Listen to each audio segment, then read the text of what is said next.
There you go. You should have gotten a message that says Yep. recording in progress, which means that I clicked the right button. All right. And we have one more person joining us. She's my mentee, actually. I invited her, and I'm so glad she joined us. Okay. Feel free to start anytime, Jimmy. Oh, okay. All right. So are you asking people to introduce themselves a bit, or how did you do like the previous one? Um, with Living Book, I leave the introduction, if we have time, at the Okay. end, not at the beginning. That way, Okay. you would have the floor right away and present your book, Okay. All your right. story. Okay. All good. Okay. Okay. So my book, I think I probably have like 20 minutes or something like, 15, 20 minutes, and very open to questions. So I gathered a few pictures, just to put on the starting slide, because I really wanted you to see, when the book is called The Living Mosaics, what it really means. It's like all those pieces when you look at it and it's a look like, oh yeah, it's just like pictures. But what I really want just to say is actually they are more than just pictures, because actually they are pieces of mosaics that you make sense out of it when you make a story out of it.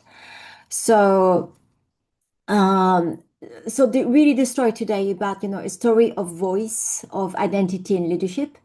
And why I put those pictures, as I said before, is so I'm very eclectic in terms of interest, but also of self-leadership, but also of self-learning. And I really want just to hear, the experience from everyone else as well, just, how you are practicing, your your living mosaic growth mindset as well. So I'm really also interested in how you find courage, authenticity, how you empower over in addition to yourself as well, and how you embrace, yourself, just to make your narrative interesting.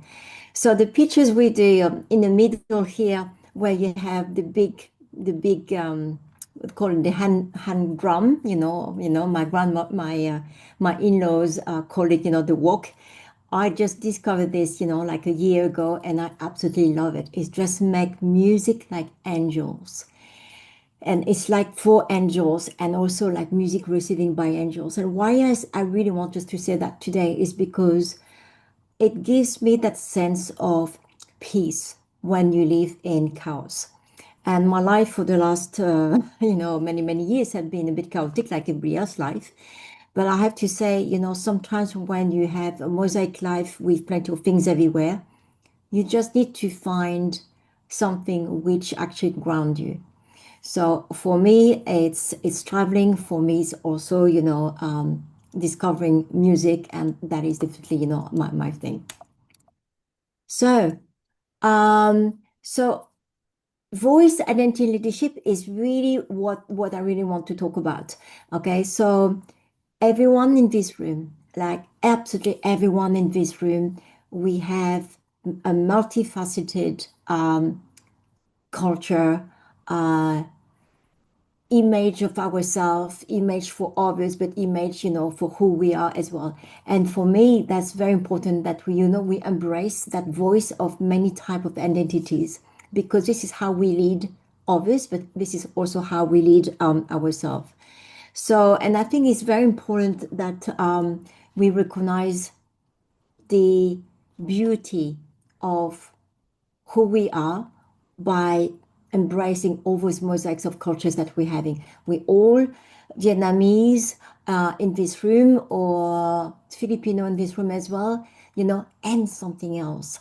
So it doesn't mean that we are just Vietnamese, or whatever nationality we are in this room, because I think that's important that to say, like, we are more than that. We are a mosaic of cultures and stories. So So three chapters. Okay, so the chapter one is really about, claiming my voice. Chapter two is really about, embracing and really looking into the power of identity. And the last chapter is really looking into, how all those pieces of mosaics of my life, that I can put it in action, and how they really move together. So feel free to stop when you have a question or comment. Okay, it's because I'm not sure that I always see whatever, but just interrupt as well. It's no problem at all. So the chapter one is really about, claiming my voice. And I think that us as part of Vikino, I think it's very important that, we know the value of our voice. Sometimes we can be silent, sometimes we are reserved, um, because most of us are Asian. And I think that for me, it took long time, really long time for me to find my voice. And let's be clear about it. I have always been an introvert person. I have always been, um, in the classroom, like invisible, but always delivering, because the family pressure, you always have to be the best one, number one, otherwise you bring shame to the family. But I think that voice that we all have, without talking about it, we all have it inside, buried. And for me, it took me really, really long time, just really to be able to claim my voice. So I was born in France. My parents came to France in 1952. So even before the French time. So they were kids, they were 13 years old at that time. So basically, the Vietnamese knowledge and language that I have is through a teenager Vietnamese culture and language that my parents has passed on to me. So which, when now that I'm reflecting, is actually not very much, because as a teenager you're discovering yourself as well, so you don't have a solid knowledge of who you are yet to be able to pass on to the next generation. So I'm a TCK, third class culture, like everybody else, probably in this room as well. And French is definitely my language. Vietnamese is definitely not. My confidence level in Vietnamese is appalling. And I know that when I speak Vietnamese, like I feel like a child, talking, from my voice to my body language, to my presence, which I don't have in meeting, and I'm very, very aware of that. So moving away from France, I think, like a lot of you in this room as well, from I know a few of you here, so I studied in France, and then I did my second master's in the USA and did my MBA there. And this is when I discovered that France was not the center of the world. This is when I discovered that actually we have a very big Vietnamese community in Orange County in California. And this is all new to me, like and I discovered that the community was very strong, that Vietnamese people were speaking Vietnamese in the street, that you have Vietnamese hospital, Vietnamese school, Vietnamese whatever. And I had no idea, and I was based in San Francisco, and I came down there just to see my extended family. And I was absolutely, wow, we don't have to be invisible. And I just started just to see it, not being invisible, seeing that, people were actually living as Vietnamese. Like in France, we were trying just to fit in the French culture, where, you don't live together, like in the USA. So to me, that was like, oh my gosh, those people are really, they really have a voice and a presence. So I was really surprised already.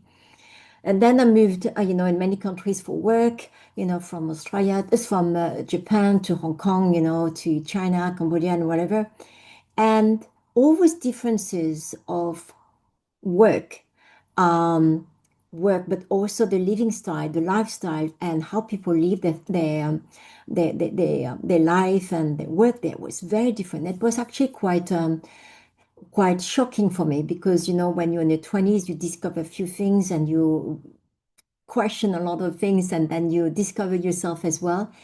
And one thing which was really interesting is when I arrived to Tokyo and Osaka, even if I was more French than Vietnamese, what I discovered is I was drawn into Vietnamese restaurant.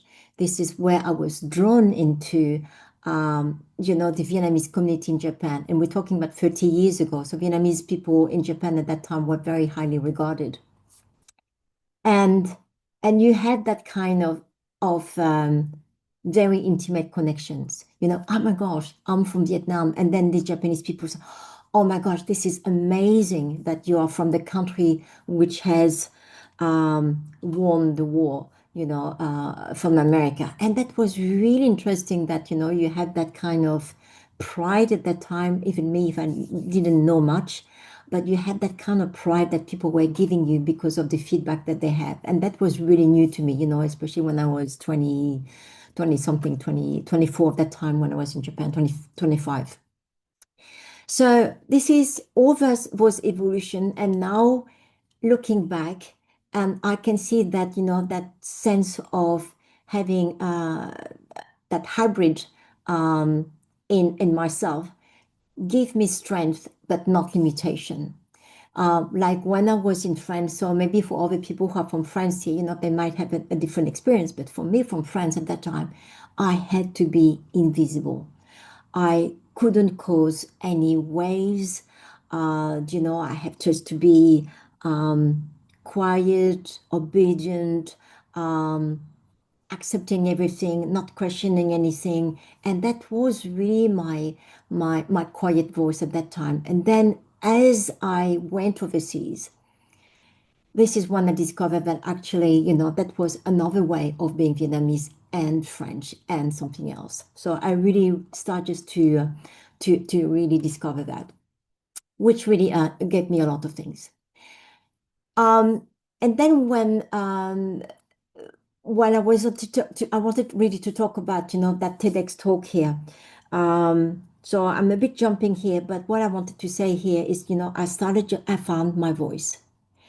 And then as a woman, I really wanted to say, like, it took me a long time just to say, actually, the message that I wanted to have to other people is actually embracing the femininity that we have within ourselves without knowing it.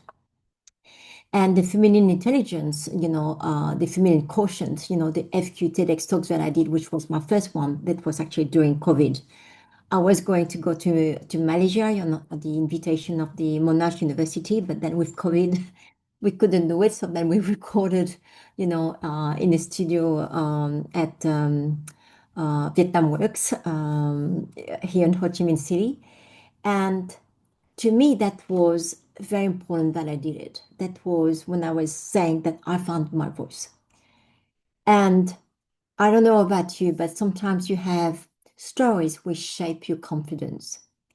And me, I remember when I was in Australia, as I told you, I was very reserved, introvert, not making waves. And I went to take some, I attended Toastmasters. So, the place where, they teach you how to speak in public. And I have a French accent, as you can hear. And I remember, I will remember 20 years after that woman came along and she talked to me and I said, you need to go and learn English. And I was a lecturer at university at that time. And that woman, and I think she probably wanted to help me, to say, hey, you got a French accent, you better get rid of it or something. But I was so stuck and I said, my gosh, what about you? Why don't you make an effort of embracing, you know, um, many type of accent, many type of people in Australia, when Australia claimed, to be the multinational, multicultural country where one people out of three is born overseas, but you're not embracing it. And I was absolutely vexed. So keeping that story in mind, and I say, look, my challenge is actually, to climb my voice. and to claim my voice was, to speaking at a conference or doing a TEDx talk, because I had never had thought about this before. So that was really a challenge, for me at that time. And then that TEDx talk happened. They invited me there, and I said, yeah, I do it. Even if oh my gosh, I have no idea how to do a TEDx talk. You have to learn the thing by heart. I learned my TEDx talk, I rehearsed 70 times, 70, just to tell you how stressed I was. To be able just to remember everything, to look natural, even if whatever. But that was the framework. But then the content was really to talk about, what is important for us as women, but us also as understanding the men's part, because it's not just two genders. As you know, we have more than two genders, but also in terms of mindset. And I really want us to talk about, what if the other gender, where people have a preference of being, what if they were embracing emotional intelligence? What if they have more compassion? What if they have more courage, to question themselves, especially if they're wrong? What if they were authentic but with empathy? And that was where I started just to say, hey, that is important message. If you are applying all of this, you will not have wars, you will not have conflict, because you want to understand other people. And if you really look into the leadership around the world, I mean, all this stuff which is happening now, when you look into it, they're all led by guys. Okay, so I think it's pretty obvious. And my question to you here, when was the last time that you silenced yourself? When was your narrative, which told you, hey, maybe there's something within myself that, that I want to take it out and share to the world. So at the same time, I really would like you just to invite you just to think about it. For me, that was the Toastmaster thing when that woman told me, hey, go and learn English, And I was absolutely really, really shocked. Absolutely no self-awareness, not understanding how rude she was and how rude that she could have been understood, or, but it was absolutely, but anyway, thanks to her, I did my TEDx talk, and this is where I found my voice. So thanks to that lady who was actually a very racist. So what would it look like if we speak, all of us, with more courage, And that is a question that I asked myself. When was the last time that, I truly silenced myself? And, that's the question for all of us to answer. And, what would it mean to speak, our truth, but with you know, no intention to reserve ourselves, just to be polite in terms of culture, or in terms of what if people think that, I talk too much? What if I disturb some kind of thinking? And, and that is all the kind of question that, I come on and ask myself, So how to get out of, of that voice? And then the chapter 2 is when I arrived to Vietnam. So I arrived to Vietnam 7 years ago. And this chapter 2 is 2 years ago. So this is when the more I was thinking about, the power of identity, how how how we navigate, all of us, that power of having many types of cultural identity. Why do we have to change our first name, which is not at birth, to fit in the Anglo-Saxon country? Why do we have just to fit in, so then to make life easier for other people to call our name? So the question was, like, I have two daughters, and they were born, I mean, they are born in Australia. So, and they both have Vietnamese name. So the last name, Holland, is my husband's name. 50 years ago, that was common practice. But their Vietnamese name, their first name is Vietnamese name.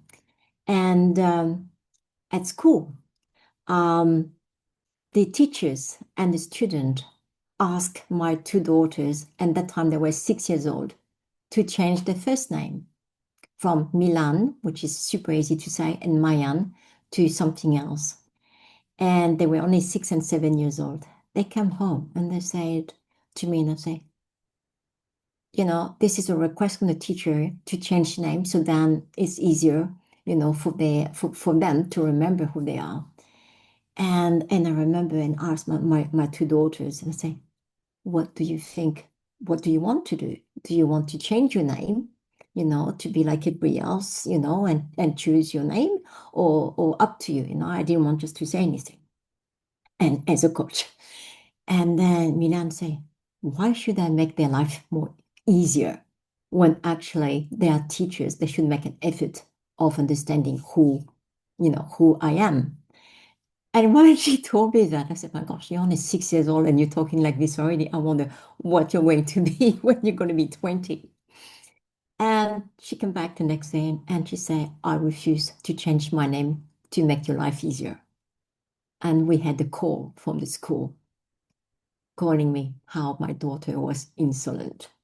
And then I say, she wasn't insolent. She was assertive culturally. That was, really something that was very, very proud, very strong in our family, and I was really happy. And there's something else which was, when we're talking about bridging cultures here. Uh, so in Australia, it's not like in France, you don't have you don't you don't have canteen, so you have to bring your own lunch and then eat together at school. And I was making French food or Vietnamese food, guai kung and stuff like that. And then again, the other people said, why don't you eat like us, which is a white bread with Vegemite? And same thing again. And my daughter said, I much prefer, my spring roll than than your white bread from, with Vegemite. Vegemite is something which is very smelly in Australian. It's very good for your health, but it's not very good in terms of taste, I think. So, and then the other student said, well, can we trade it off? Can we barter? I give you my Aussie food, and then you give me your French or your Vietnamese food. And my daughter, no, you have to ask, your parents to do better at home, and my gosh. So if my kids haven't had a fight at school, I just wonder why, like literally, like culturally, very, very, very fully aware of their cultural identity. So this is what I'm saying about, how when you find your voice, like for me, it took me quite a while, but then I think I gave it, to my two daughters as a strength, as a resource, and then they knew how to bridge culture easier because that kind of conversations were spoken at home. So they own their identity and voice, much quicker, much younger, than myself, I think. So racism for them and racism for me was, at a different level, different stage of life as well. So really the question for me is what fragment of my identity at that time, could be used as a strength. So this is when, that now that, I'm in my late 50s and I'm really reflecting back and I'm really thinking, if only I had a mentor, if only I had a mentor, in my 30s or 20s, 30s, like a cultural mentor who didn't want to shape me into the Anglo-Saxon world, I think I would have found my voice earlier. So that is something that, which came to me, much later in life, but this is, why I really started, Vikenu, 2 years ago, is really to deal with all the stuff that we don't think about um, unless we sit down and reflect back. So this is why I really, really want just to say, about Vikinu, why I created it is because all those things were missing for me. So I don't want that to, that other people are going through without, having some guidelines. So maybe you find good mentors, and maybe excellent mentors, maybe less so good, whatever. But those people are so, so good at, giving you, um, I don't know, 20 years of experience that, you can have it, in just less than 6 months. And the chapter 3, so it's really what I was talking about here, is really, how I package it up over reflection and then move, towards the future. So podcast, um, oops. So podcast is when I started this year, and Bangkok is super, super nice, helping me as well, in this project here.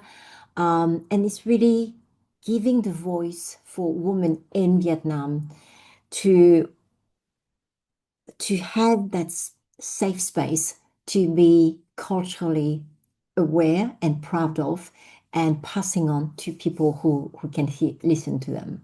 So how their cultural identity has been shaped by their life experience, wherever they have lived, grew up, experience, and how all those experiences help them just to be the person that they are today. And that is a strength. We don't have to be invisible anymore. We need to be really proud of, who we are. And thanks to that, we are really learning a lot about, our strength and sense of resilience as well. So basically, there's a conversation with women, and we're all leading in our way. And to me, that is really important that we have, we have a reflection of us as women at any stage of our life and really reflecting on our strength. And if you haven't listened to it yet, my last question for my podcast is always, what is the glue of your mosaic mind? So everybody's life have pieces everywhere. We can have chaos everywhere, but what is the glue which help us, to make sense of all the life experience, mistakes or bold choices that we have, to help us, to be the person that we are today. And then what I really wanted to share as well. So that podcast of 100 women that we're working on at the moment, I really wanted to transform it to a project of a book project for next year. And it goes from, all walks of life, So we have young artists, not so young artists. We have entrepreneur, very accomplished entrepreneur. We have CEOs and we have diplomats, ambassadors as well. And what I really like is that we don't have to be famous, to be, and my message was we don't have to be famous and successful with financial success, just to be seen as successful. And this is what I really want us to see, to share it, for in that book for especially the young generation in Vietnam. Success is how people understanding their life, how they are navigating their life so then their life has a meaning. So it's really not about, running after the fame and money. So that ecosystem that, that I really want us to create for next year. And again, that project that we're working on. So one of my daughter and myself, we're going to write that book together, which is I hope is going to happen. We have never done that before, but I really hope that my eldest daughter and myself, can co-write that book together. And to me, also that is also a legacy for the next generation, for the younger generation. Just to say, here we pass on something. Here we are going to analyze pattern between those 100 life stories of those women that I have interviewed, and looking at those patterns of resilience, of courage, of extravagance in terms of thinking, and really write that book. And I really hope that that is going to happen next year. So basically, it's leaving a legacy for people who read it, hopefully, just to say, hey, this is not about success, financial success, but this is about, the new Vietnam where we have everyone you know, young artists to very, very accomplished CEOs. So it's really what I really want just to show for the new Vietnam. And then most of you are from Vikinu here. So this is, my the vision for this here is really to help to grow our identity across continents. Um, so I think from those 10 countries, 16 chapters now, um, what I really want just to see, I mean, my vision is really just to connect through our womanhood and also through our sisterhood, obviously, but also our Vietnamese-ness.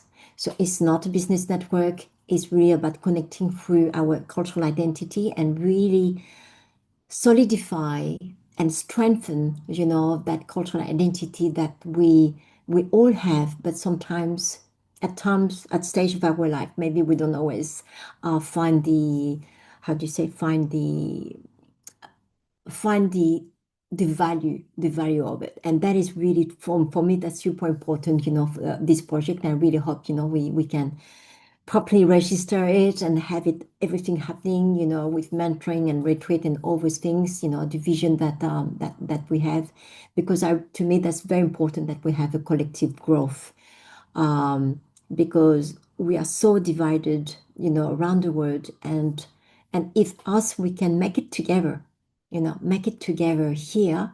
We can start small, and we are small. We start small but solid. To me, that's a very strong foundation, to have that vision taking shape, all together, because I really want it to be co-created. And then the PhD project, on my last book, about, having that mosaic in motion, taking all those pieces here. So,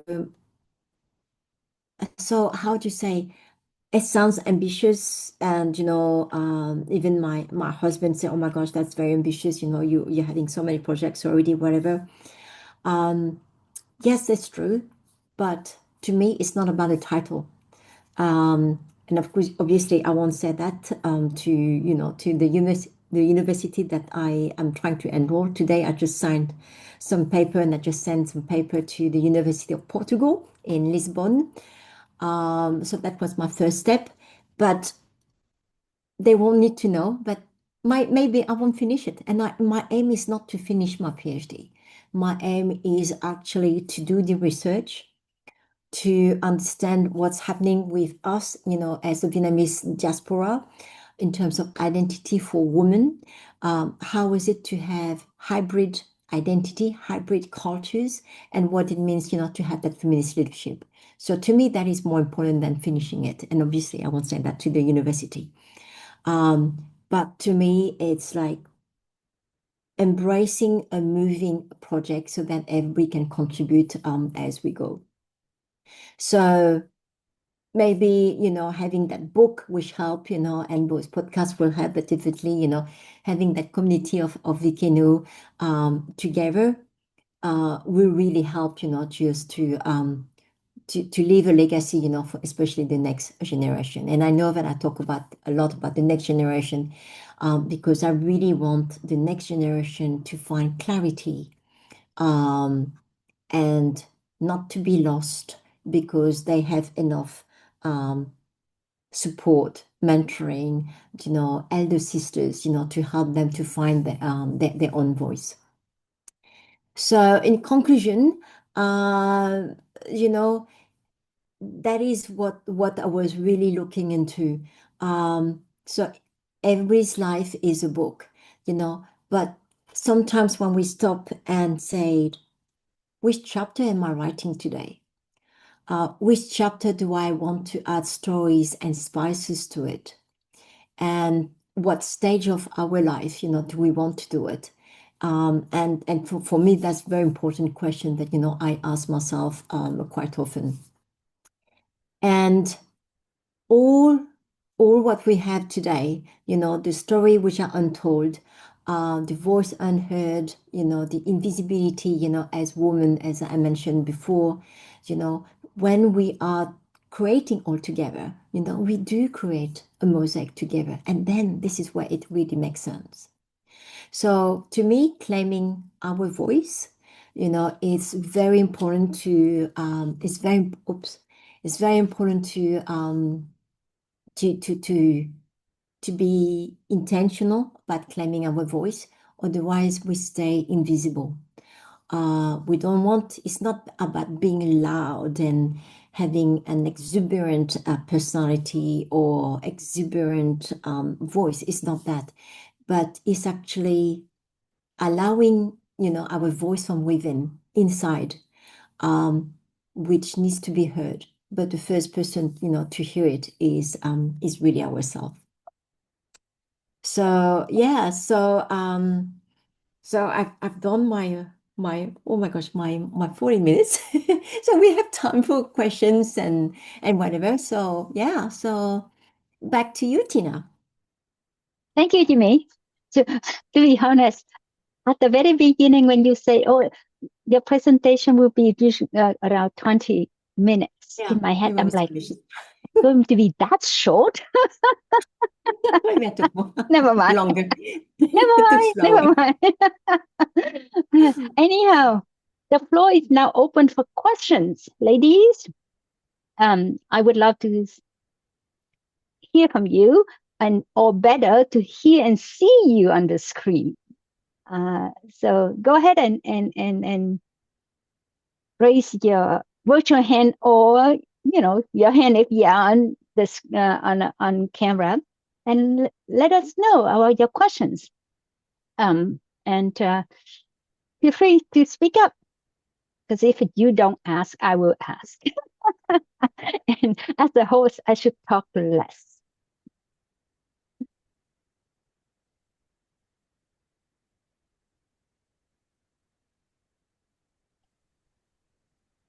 Hi everyone, hi Jimmy. I have a question for you. But first I have to say thank you for your presentation.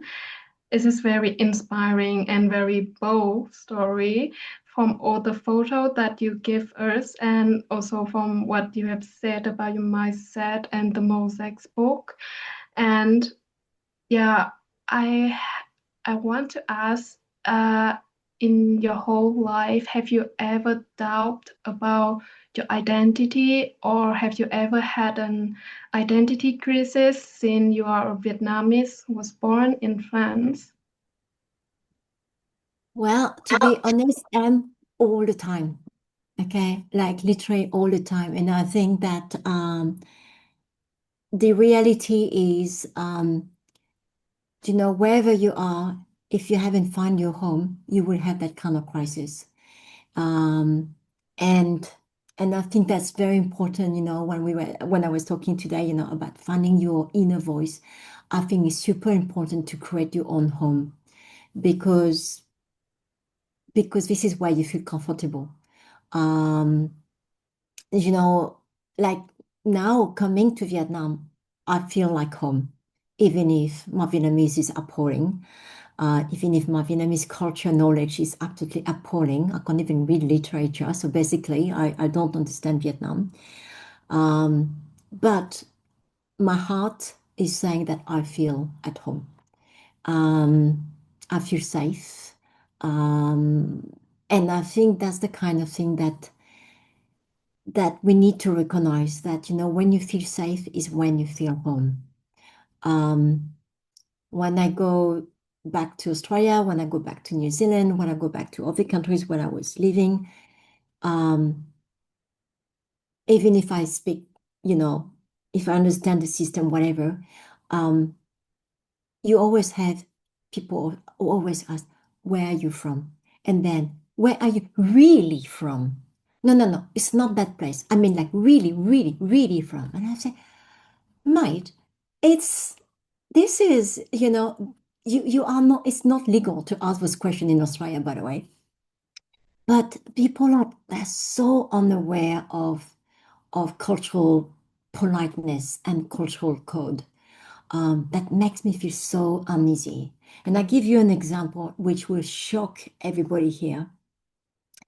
I was teaching at university in Australia there, and one of my class was about teaching Australian culture you know, to new refugees to Australia.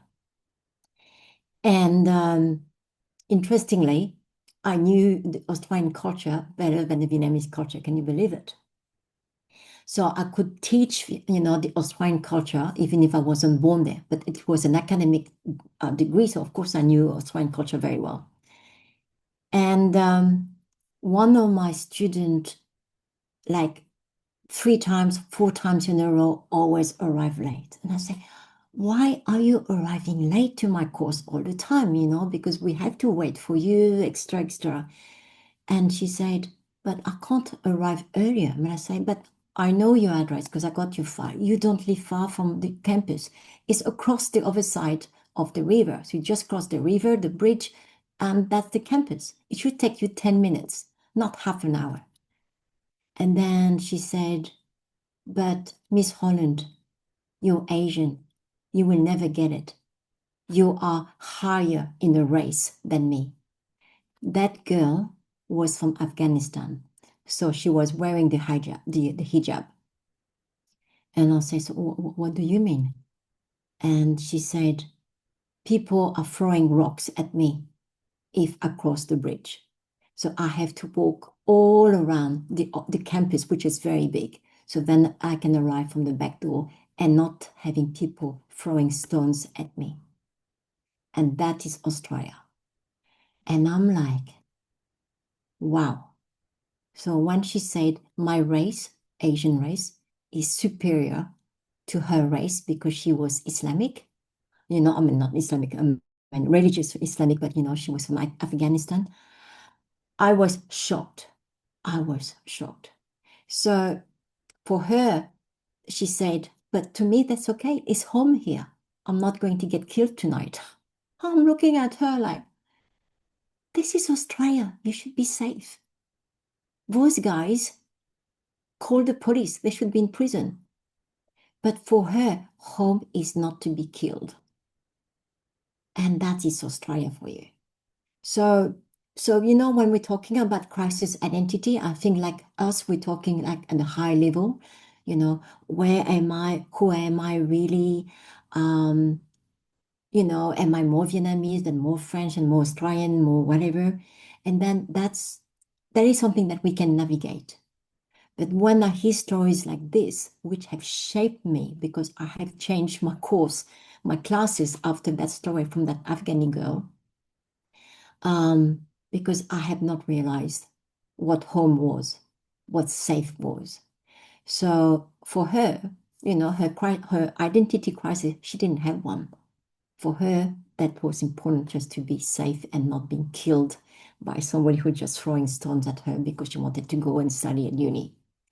So basically, that's the long answer to your question, Hali. But for the big answer is, yeah, find your home.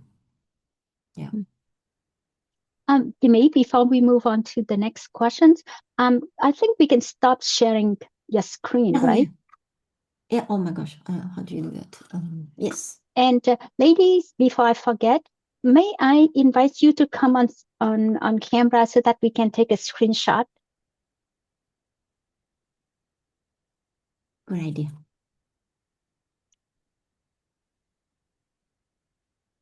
And if you feel free to make yourself pretty and big smile.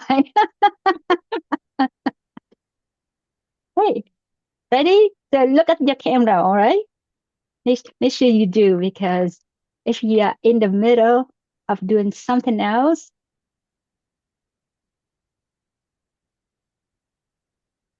all right, Done? use my screenshot to see if everybody's smiling. Beautiful.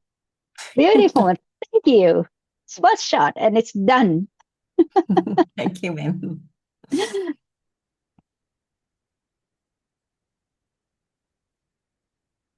Anybody else has more questions? Or comments? Yeah.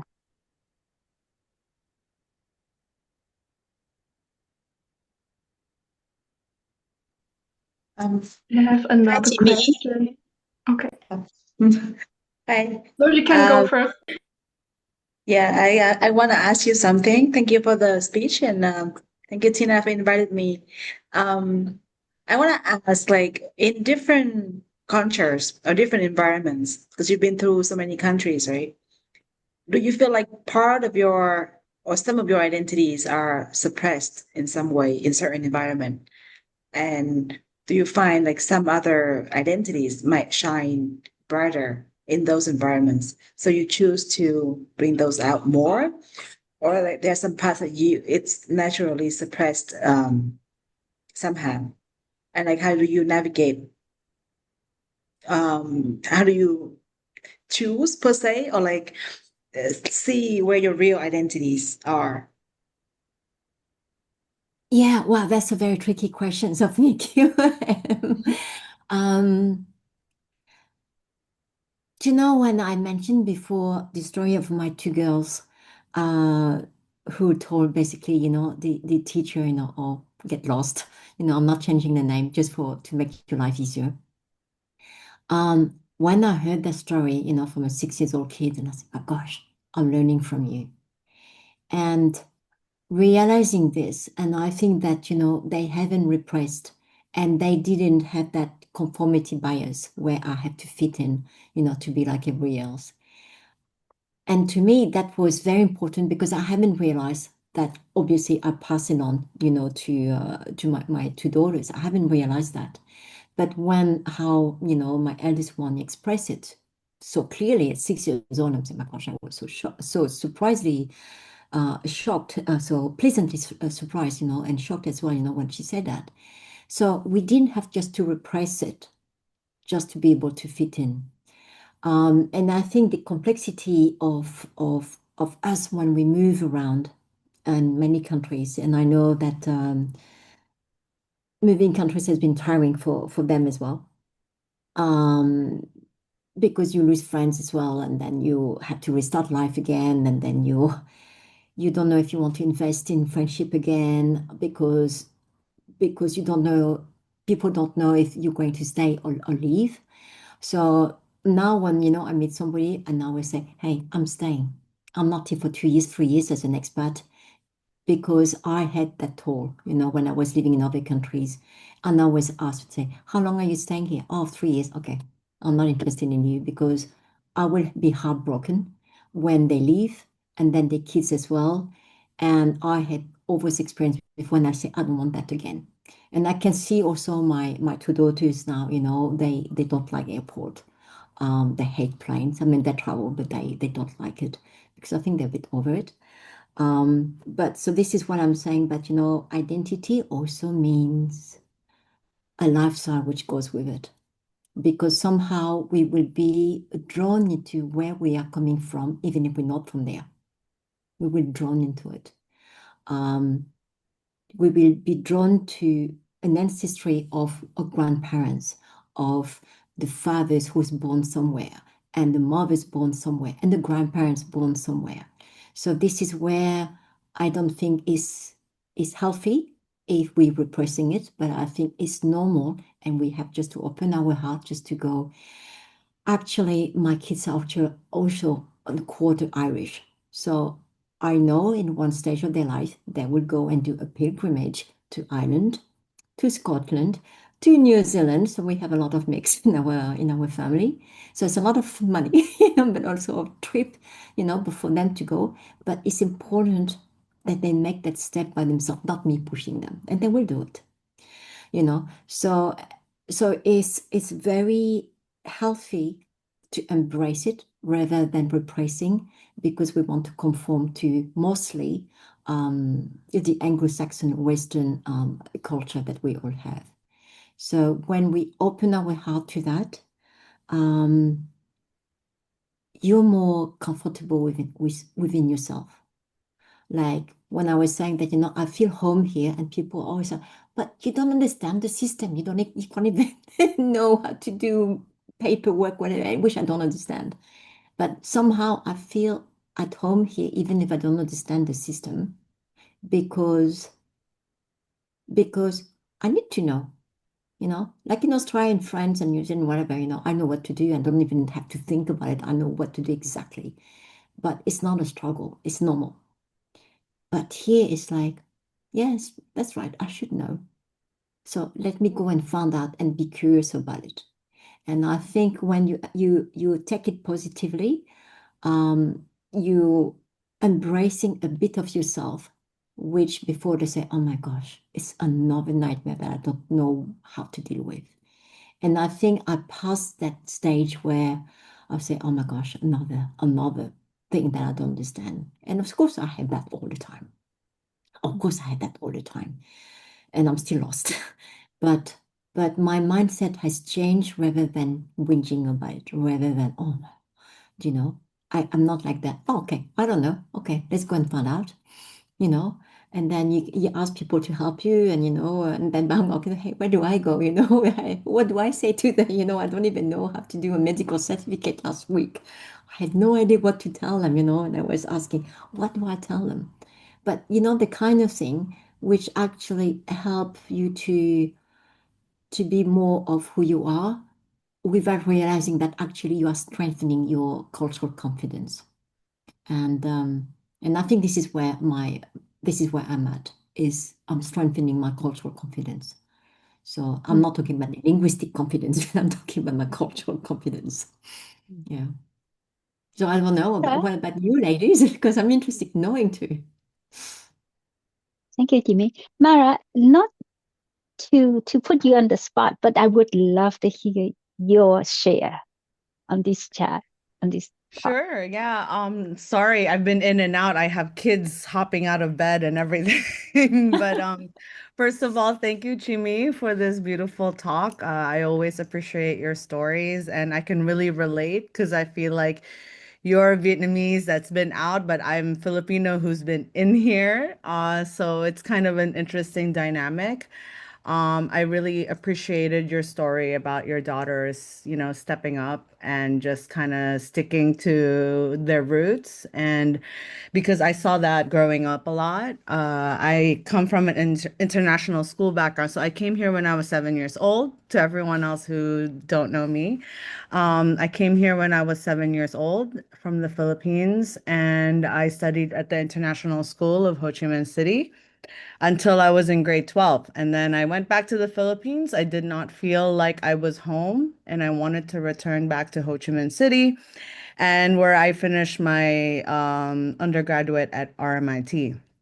And I started working here. I've been working in advertising for about 12 years, and now I'm in chamber work, which is very different. But I think that what stood out for me in this talk is about like putting yourself, under really challenging yourself and staying true to yourself at the same time, where you see different versions of yourself. It's important to get out of your comfort zone and kind of test out the waters with your personality, with your traits. And I feel like at the end of the day, once you go through that, I resonate that home is where you have shared values, right? It's like where you feel like you have a community where there are values that can be shared. And I think that, yeah, it's really important for us to test ourselves a little bit sometimes to know and improve our resilience, I think. So, yeah, that's just my bit. Thank you.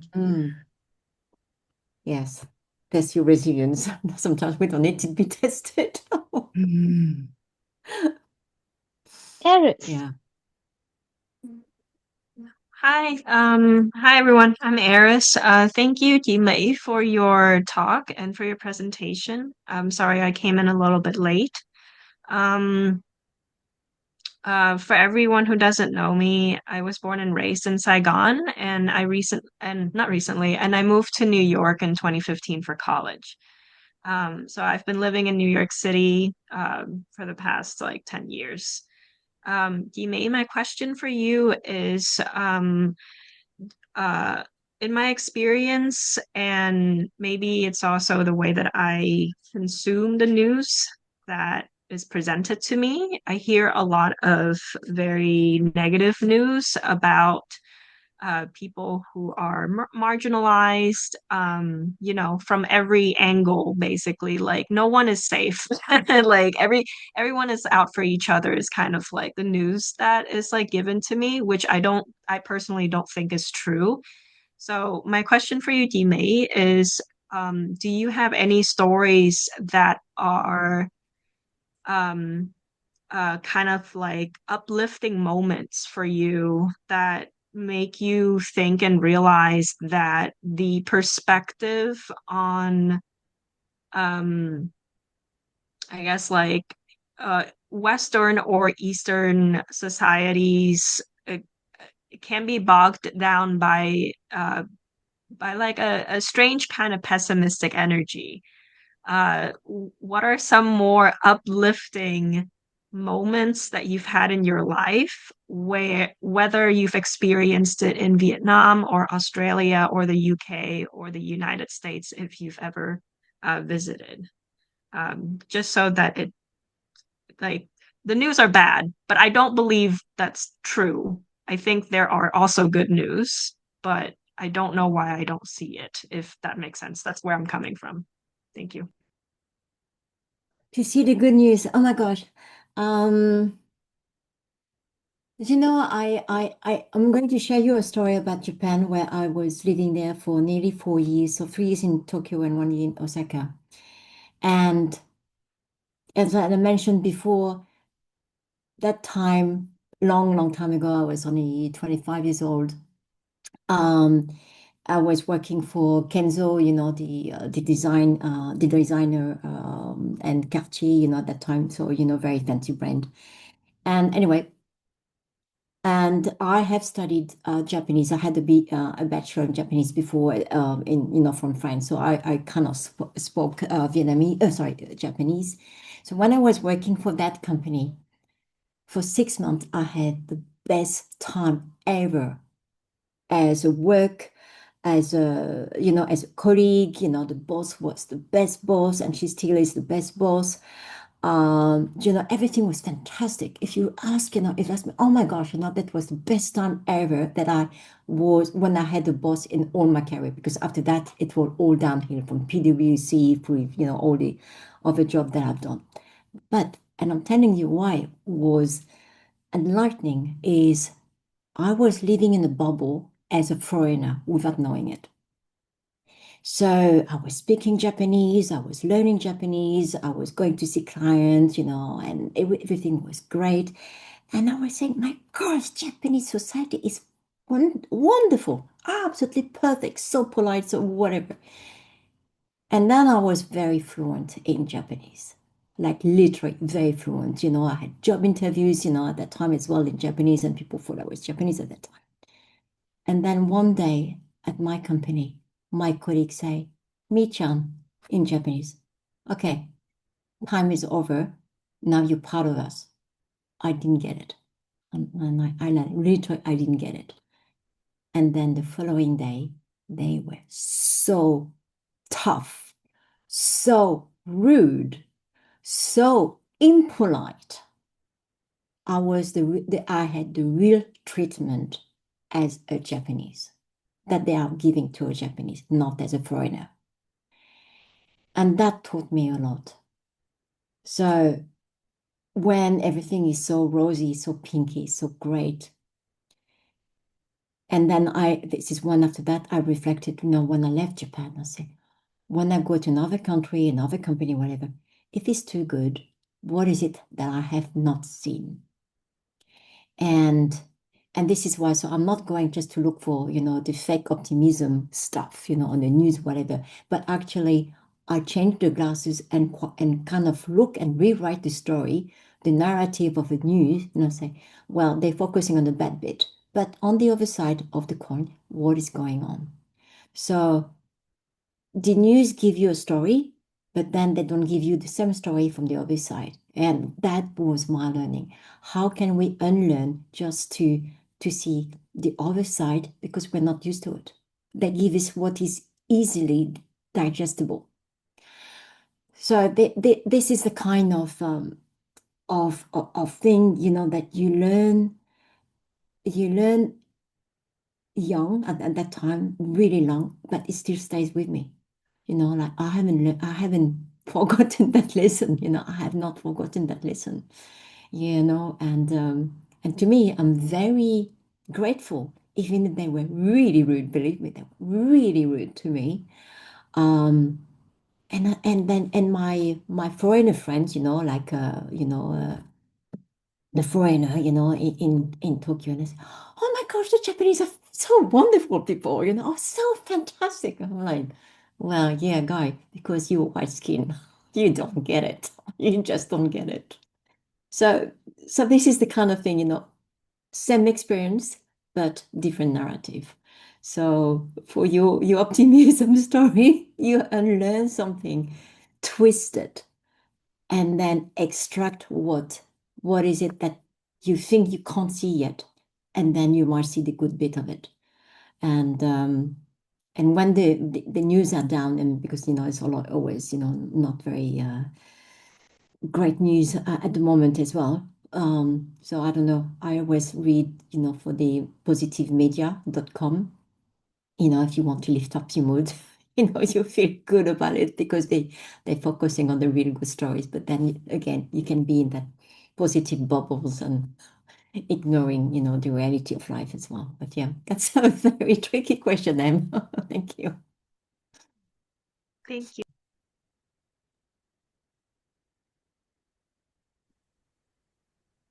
Any more questions or comments?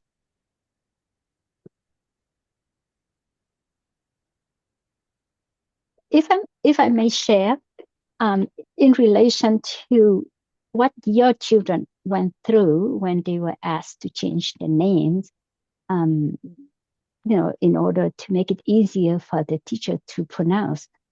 Like usually it's the opposite, right?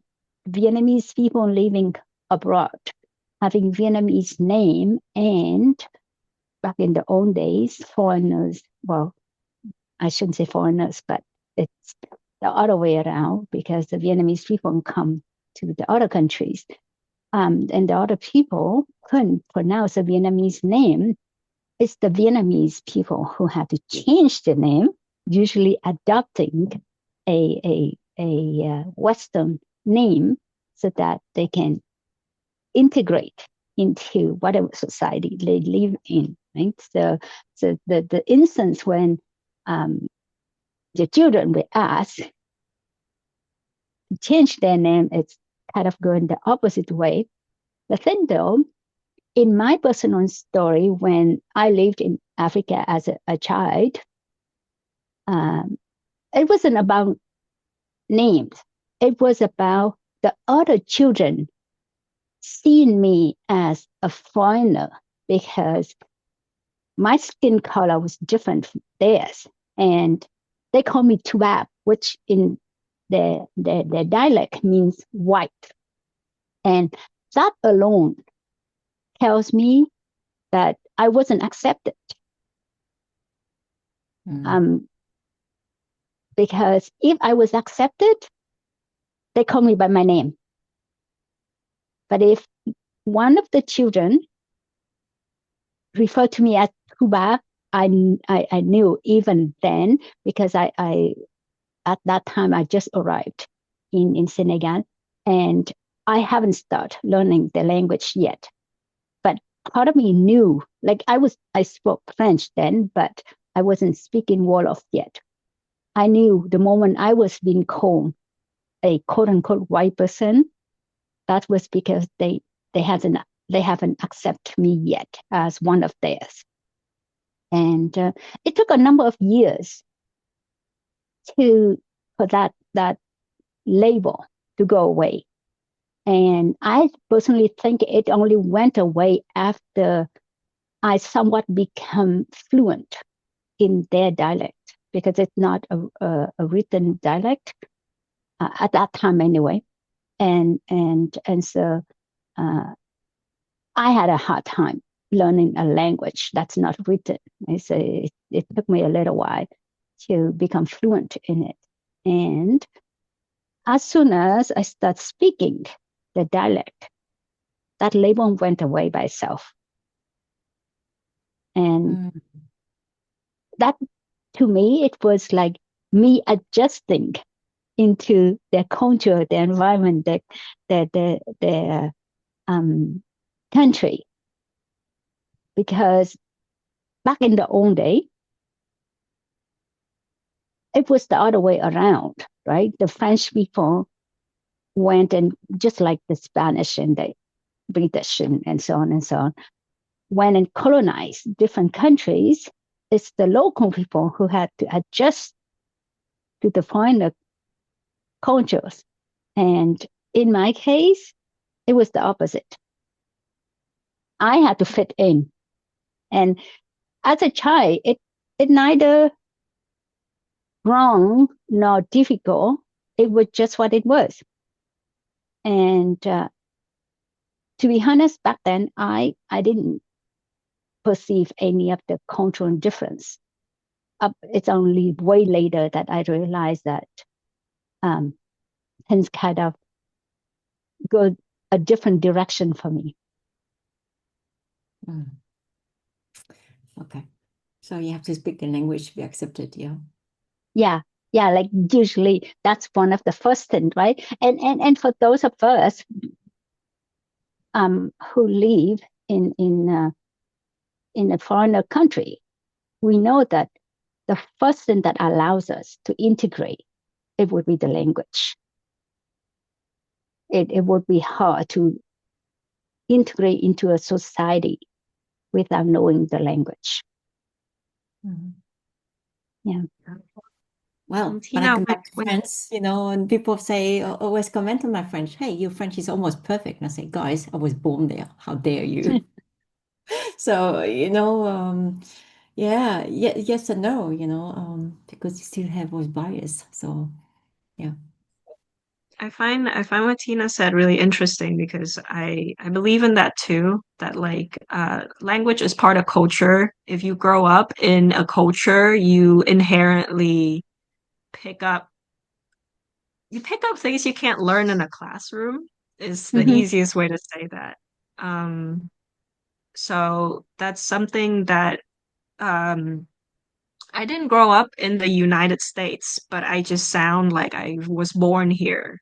So there were a lot of moments where I would be accepted, but then I speak and they would learn that like, oh, she just sounds like us, but there are still like gaps of knowledge and culture that becomes obvious once you get deeper into a conversation.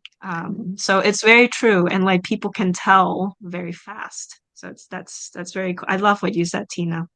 Thank you. All right.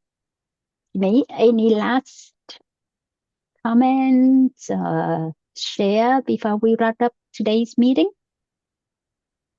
No, I'm very grateful for your questions and your patience in listening, and really grateful for you, Tina. To run those sessions monthly. I really like them.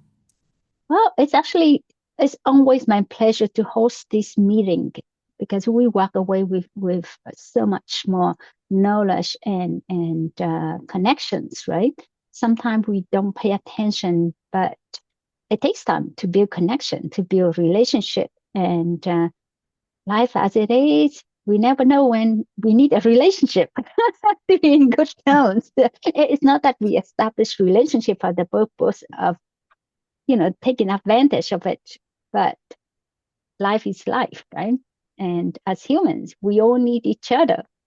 So once again, ladies, thank you very much for showing up. It has been a pleasure having you, and have a great evening or day, depending on where you are. For me, it's the day, and same with Eris. But for most of you, it's the evening. So have a great night. Thank you. Thank you, everyone. Thank you, everyone. Bye. Bye-bye. Bye.